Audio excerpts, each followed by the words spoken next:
नमस्कार, स्वागत है आपका संसद टीवी पर। मैं हूं मनोज वर्मा और आप देख रहे हैं हमारा खास कार्यक्रम कैबिनेट दिस वीक। प्रधानमंत्री नरेंद्र मोदी की अगुवाई में हुई केंद्रीय मंत्रिमंडल की बैठक में कई महत्वपूर्ण फैसले लिए गए। फसलों की एमएसपी में बढ़ोतरी का एक बड़ा फैसला लिया गया। साथ ही गुरुग्राम में मेट्रो कनेक्टिविटी, कोयला एवं लिग्नाइट खोज योजना और बीएसएनएल के पैकेज से संबंधित कई महत्वपूर्ण फैसले लिए गए। सबसे पहले बात खेती किसानी की करेंगे। आइए देखते हैं ये रिपोर्ट।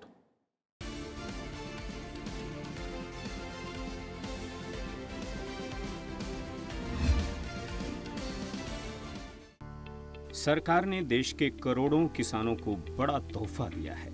सरकार ने तुअर दाल, उड़द दाल, धान और मक्का सहित कई फसलों पर न्यूनतम समर्थन मूल्य को बढ़ा दिया है। केंद्रीय कैबिनेट ने उड़द दाल की एमएसपी को साल 2014-15 के 4350 रुपये प्रति क्विंटल से बढ़ाकर 2023-24 के लिए 6950 रुपये प्रति क्विंटल कर दिया है। सूरजमुखी की एमएसपी को 3750 रुपये से बढ़ाकर 6760 रुपये प्रति क्विंटल किया गया है। इसके अलावा सोयाबीन पर एमएसपी को 2560 रुपये प्रति क्विंटल से बढ़ाकर 4600 रुपये प्रति क्विंटल कर दिया है। कैबिनेट ने अरहर दाल पर एमएसपी को साल 2014-15 के 4350 रुपये प्रति क्विंटल से बढ़ाकर 7000 रुपये प्रति क्विंटल कर दिया है। धान की एमएसपी में 7% का इजाफा किया गया है। मूंग दाल में एमएसपी को बढ़ाया गया है।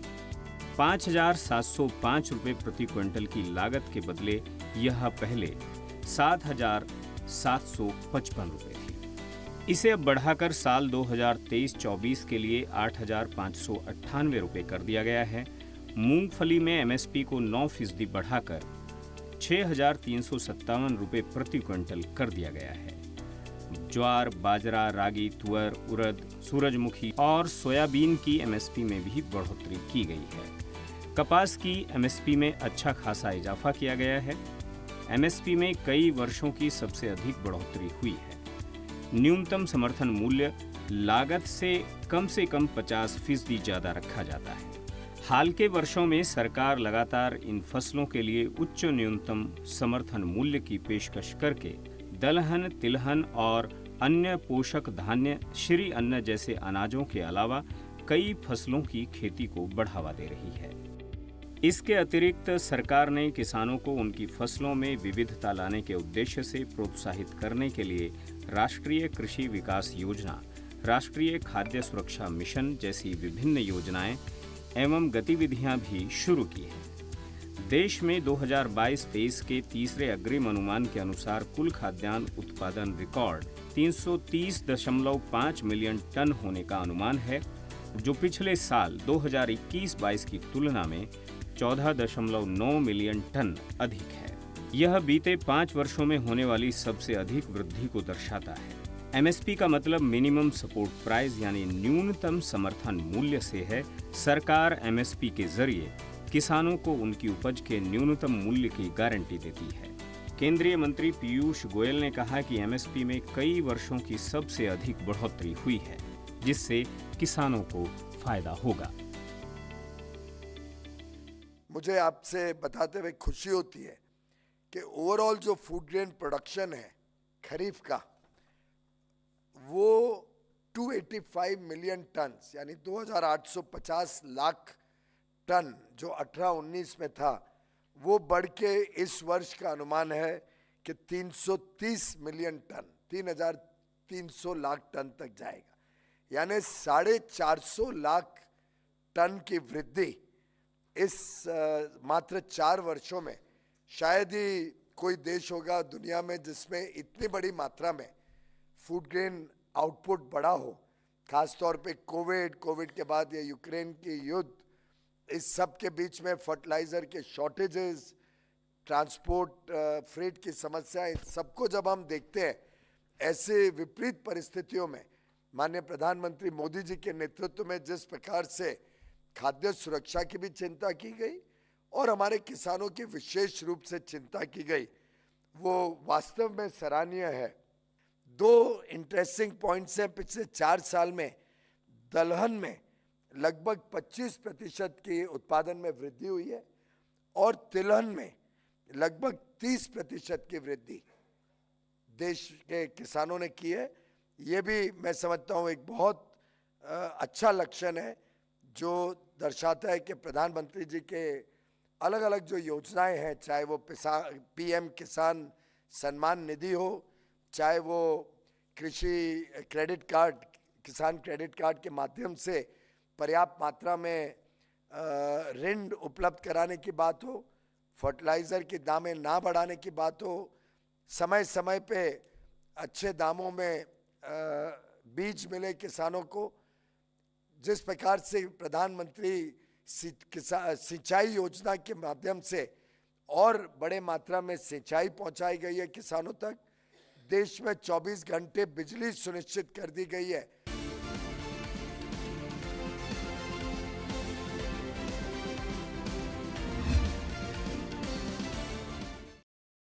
जाहिर सी बात है, न्यूनतम समर्थन मूल्य का मुद्दा किसानों से सीधे सीधे उनकी आमदनी से जुड़ा हुआ है और मोदी सरकार का इस बात पे जोर रहा है कि कैसे किसानों की आय बढ़े, कैसे किसानों की आय दुगनी हो।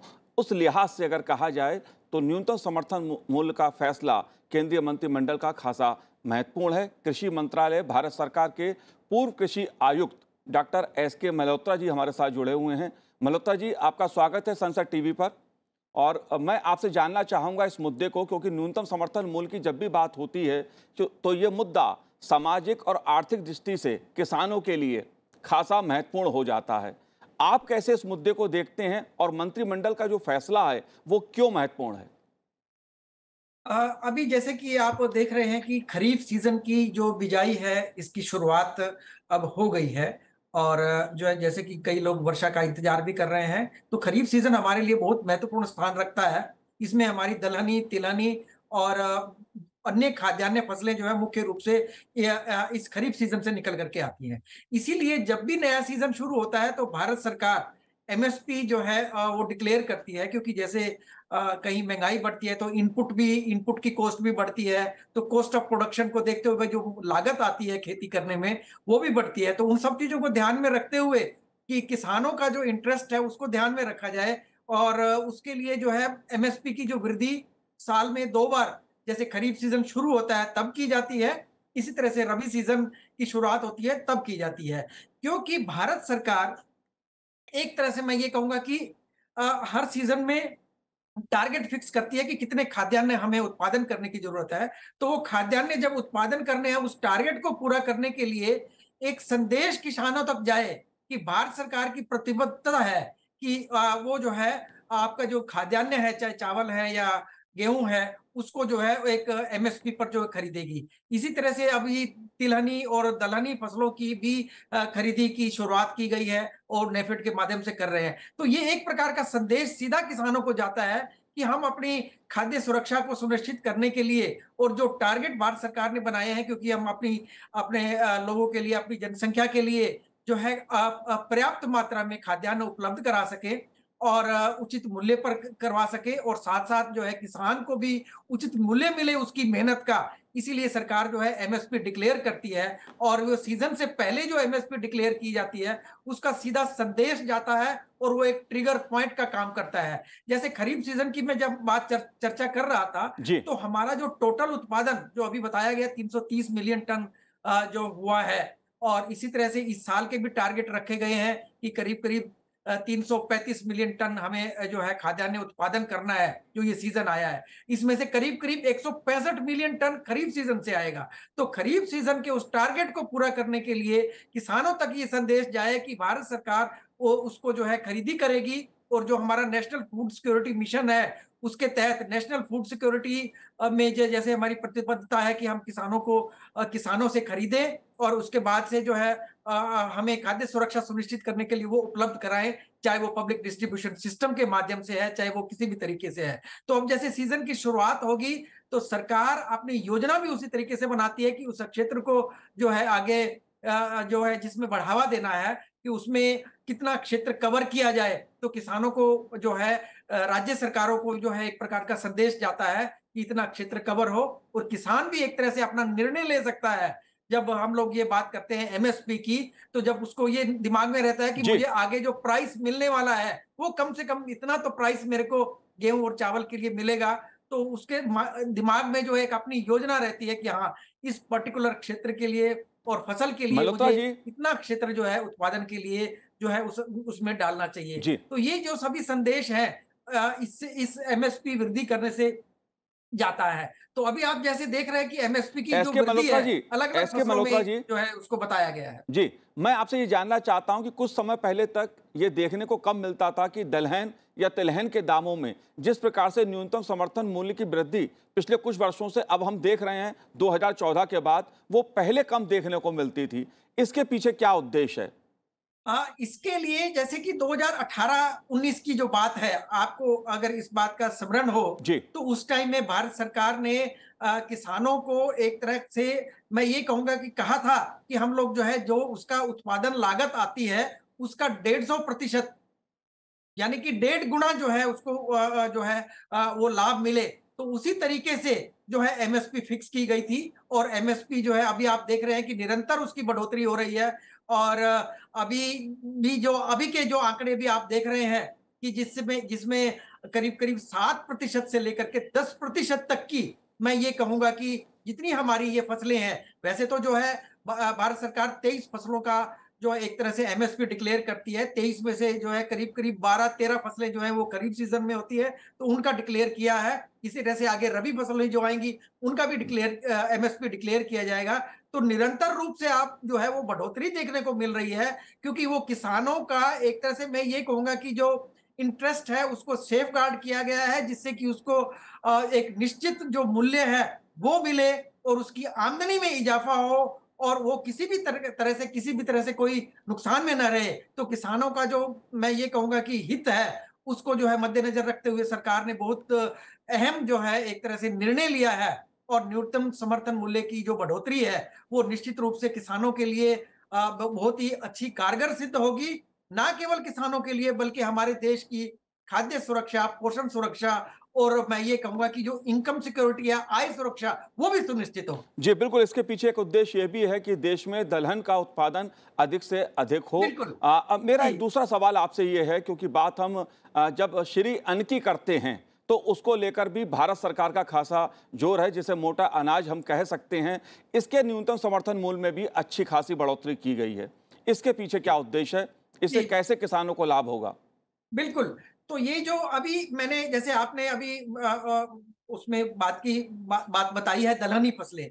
एक दलहनी फसलों के साथ-साथ तिलहनी फसलें, साथ-साथ में जो है अभी ये श्री अन्न की बात कर रहे हैं हम लोग। तो जितने भी हमारे मैं ये कहूँगा मिलेट की जो फसलें हैं, जिनको हम मोटे रूप से मिलेट को मोटा अनाज भी बोल देते थे। तो ज्वार, बाजरा, रागी, कुटकी कुटकी का तो एमएसपी नहीं है, लेकिन ये ज्वार, बाजरा, रागी के जो मैं ये कहूँगा कि इसका जो एमएसपी बढ़ाया गया है, क्योंकि भारत सरकार ने और हमारे देश ने पूरे विश्व का प्रतिनिधित्व कर रहे हैं, जिसमें कि इंटरनेशनल ईयर फॉर मिलेट्स मनाया जा रहा है और किसानों के मध्य में ये संदेश जाए कि जिससे कि एमएसपी में बढ़ोतरी हो रही है और एमएसपी में जो बढ़ी हुई है ज्वार, बाजरा, रागी के लिए, उसमें जो है अधिक से अधिक उत्पादन करें, क्योंकि अब माँग जो है बढ़ी है और देश में और पूरे विश्व में भी मैं ये कहूँगा कि जो भारत के मिलेट्स हैं, वो अपनी धूम मचा रहे हैं। तो ये तो बात मिलेट्स की थी, लेकिन इसके साथ-साथ फसल विविधीकरण को जो है सरकार बढ़ावा दे रही है, जी। कि फसल में विविधीकरण हो, हमें केवल जो है चावल और गेहूँ पर निर्भर नहीं रहना है, क्योंकि हमारी और अन्य फसलों की भी आवश्यकता है, चाहे वो मैं दलहनी फसलें हैं या तिलहनी फसलें हैं और इनकी भी कभी-कभी हमें थोड़ी बहुत कमी आ जाती है। जैसे तिलहनी फसलों को तो हम एक तरफ रख कर के बात करते हैं, क्योंकि उसकी मांग बहुत ही अधिक है। उसके लिए अलग से कार्य रूप योजना बनी है, लेकिन दलहन फसलों में कभी-कभी जब हमारी मैं ये कहूँगा कि मानसून में कभी इरेटिक मानसून रहता है या कोई फ़र्क महसूस होता है, कभी कम बारिश हुई किसी क्षेत्र में नहीं हुई, तो इसीलिए जो है दलहनी फसलों में कभी कमी आ जाती है, तो वो कमी ना रहे, तो दलहनी फसलों को विशेष स्थान दिया गया है और जो 10% से अधिक की बढ़ोतरी हुई है, वो दलहन फसलों को बढ़ावा देने के लिए हुई है, जिससे कि फसल का विविधीकरण हो, किसान विविधकरण में अलग-अलग फसलों को अपनाए और उनकी खेती करें, जिससे कि किसानों का भी लाभ हो और हमारी जो देश की माँग है अलग-अलग फसलों की, वो भी निश्चित रूप से पूरी होती रहे। इसी तरह से तिलहनी फसलों को भी स्थान दिया गया है। चाहे उसमें आप मूंगफली की बात करें, चाहे जो है उसमें सोयाबीन की बात करें, क्योंकि ये दोनों फसलें अभी खरीफ के मौसम में इनकी बिजाई अब शुरू हो जाएगी, तो उसमें भी बढ़ोतरी हुई है। करीब 7 से 8% की बढ़ोतरी जो उसके न्यूनतम समर्थन मूल्य में हुई है। निश्चित रूप से किसान उसको जो है अधिक क्षेत्र में उगाएगा, जिससे कि हमारी निर्भरता जो हम लोगों को निर्यात करना पड़ता है, वो निर्यात करने में कमी आएगी। और भारत सरकार ने नेशनल फूड सिक्योरिटी मिशन चलाया है, नेशनल मिशन फॉर ऑयल जी। सीड ऑयल पाम चलाया है, जिसके साथ साथ जो है क्षेत्र विस्तार में भी हमें फायदा मिले और प्रोडक्टिविटी भी बढ़े, जिससे कि हमारा उत्पादकता बढ़े और किसान जो है उस उत्पाद जी, को बिल्कुल न्यूनतम समर्थन मूल्य पर जो बिल्कुल है जाहिर सी बात है, केंद्रीय आगे मंत्रिमंडल ने न्यूनतम समर्थन मूल्य में बढ़ोतरी करके एक तरह से किसानों के लिए बहुत बड़ी राहत दी है, उन्हें बहुत बड़ा फायदा पहुंचाया है। मल्होत्रा जी, आपने संसद टीवी से बात की, बहुत बहुत शुक्रिया, बहुत बहुत धन्यवाद हमसे बात करने के लिए। तो हम बात कुछ और मुद्दों पर भी करेंगे, लेकिन फिलहाल समय ब्रेक का है। आप देखते रहिए संसद टीवी।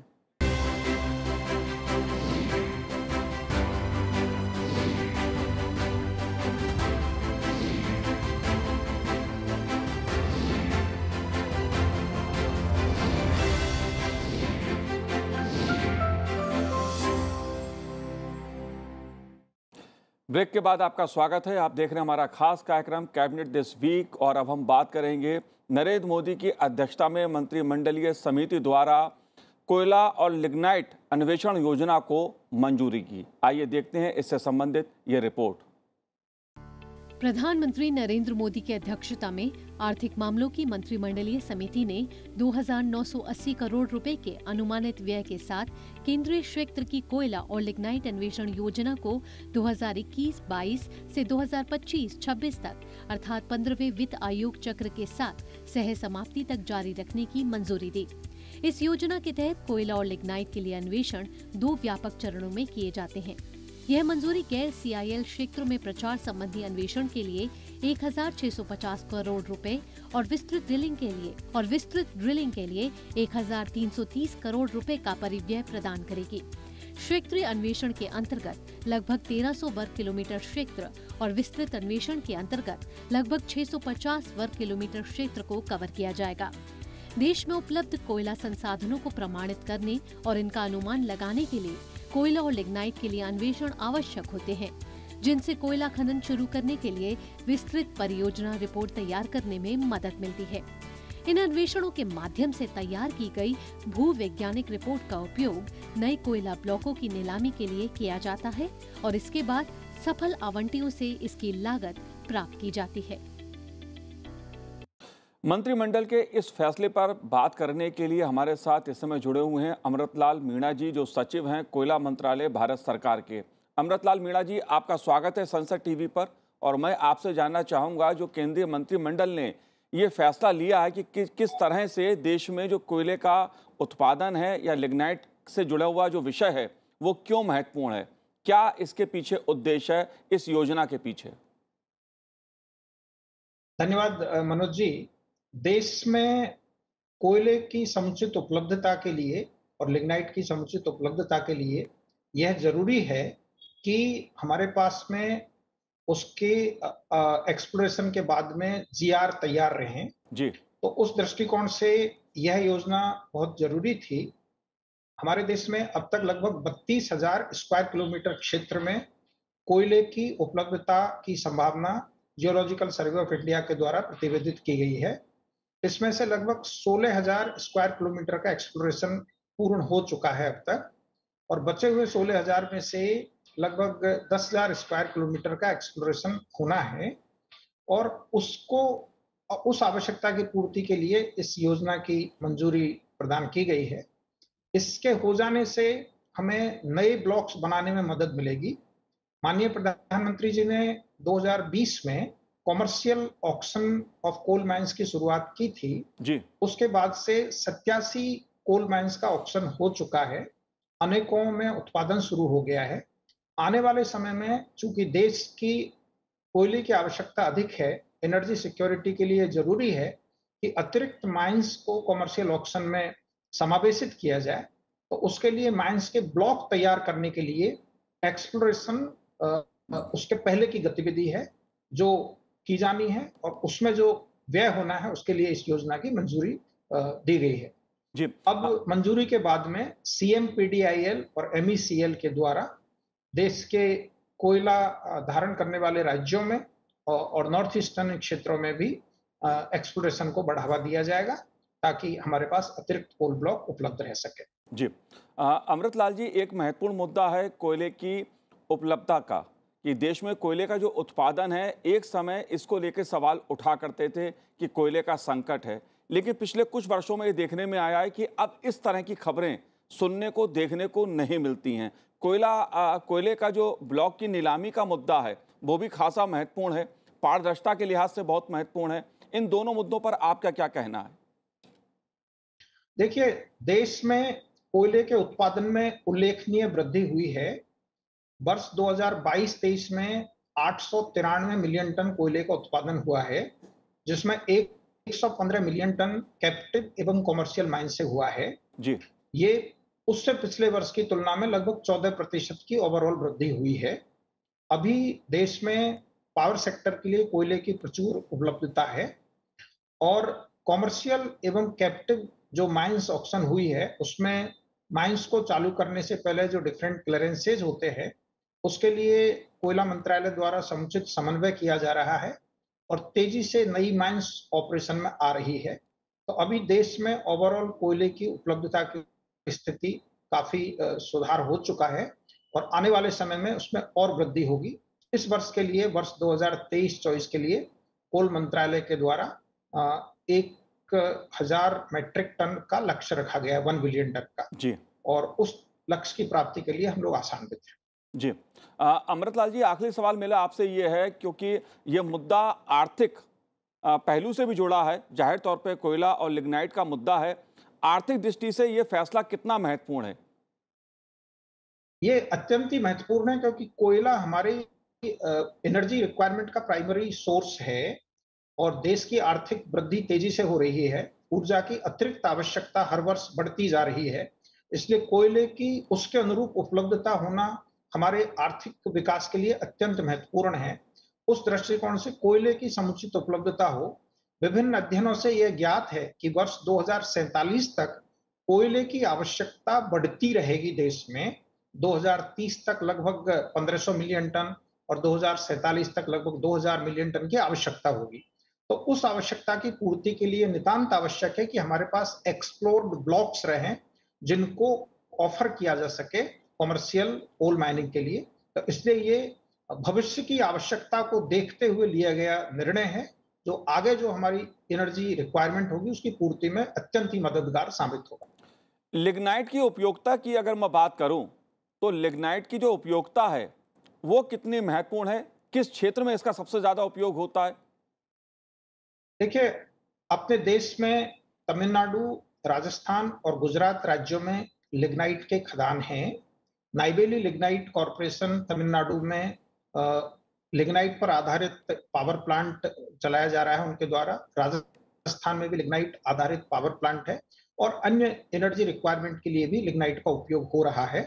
तो लिग्नाइट की उपलब्धता उन पावर प्लांट में जो सस्टेनेबल रिक्वायरमेंट होगा उसके लिए जरूरी है, एवं साथ ही साथ जो पावर प्लांट है उनकी क्षमता भी आने वाले समय में बढ़ाए जाने की योजना है, उसके लिए भी अतिरिक्त लिग्नाइट की आवश्यकता है। तदनुसार लिग्नाइट ब्लॉक्स का भी एक्सप्लोरेशन इस योजना का हिस्सा है। जी अमृतलाल जी, आपने हमसे बात की, बहुत बहुत शुक्रिया संसद टीवी से बात करने के लिए, बहुत बहुत धन्यवाद आपका। धन्यवाद। और अब हम बात करेंगे केंद्रीय मंत्रिमंडल के एक और फैसले की। गुरुग्राम के हुड्डा सिटी सेंटर से साइबर सिटी के बीच कनेक्टिविटी को बेहतर करने के लिए केंद्रीय मंत्रिमंडल ने एक महत्वपूर्ण फैसला लिया है। आइए देखते हैं ये रिपोर्ट।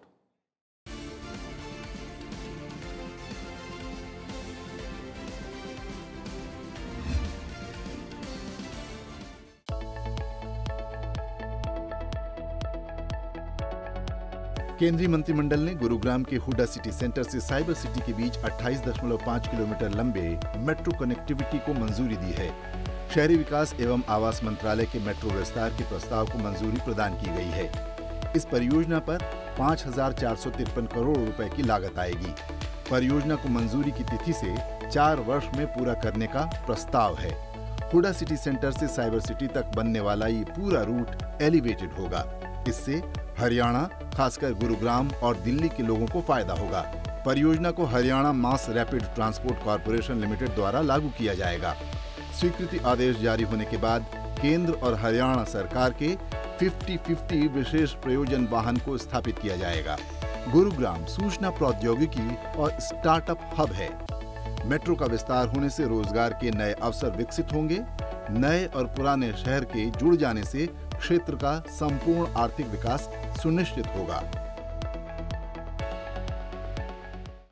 जो मेट्रो की कनेक्टिविटी लगभग 28.5 किलोमीटर हरियाणा में गुरुग्राम में बढ़ाने का कार्यक्रम है, जो सिटी सेंटर से साइबर सिटी तक मेट्रो को पहुंचाएगा और साथ में एक स्पर, एक 1.5 किलोमीटर लंबा अलग लाइन, साइड की लाइन स्पर लाइन बोलते हैं, वो द्वारका एक्सप्रेसवे को भी कनेक्ट करेगी मेट्रो से।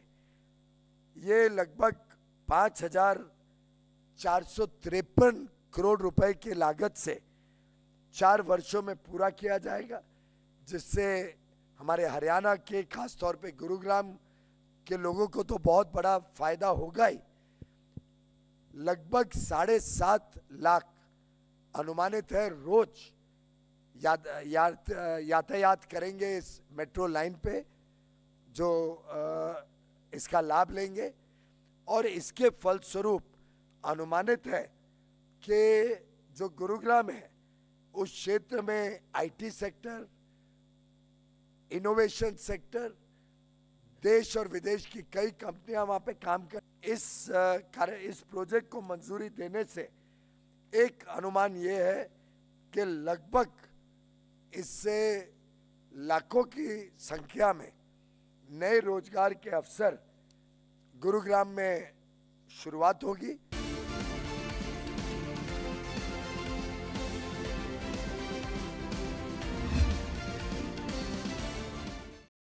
तो ये बात थी मेट्रो कनेक्टिविटी की। और अब बात बीएसएनएल की। बीएसएनएल की 4G 5G सेवाओं को बेहतर बनाने के लिए केंद्रीय मंत्रिमंडल ने एक बड़े पैकेज को मंजूरी दी है। आइए देखते हैं ये रिपोर्ट।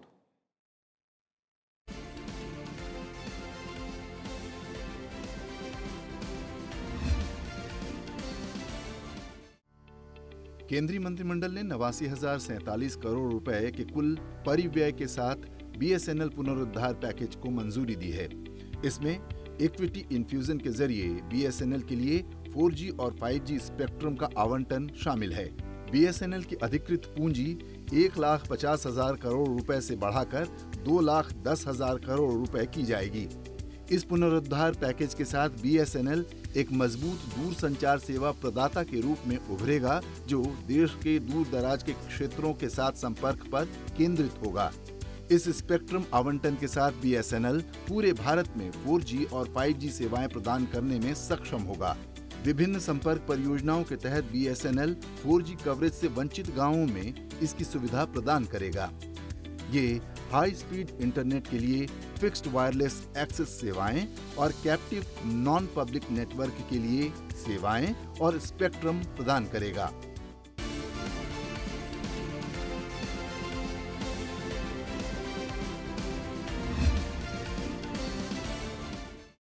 कैबिनेट दिस वीक में इतना ही। मुझे दीजिए आज्ञा। नमस्कार।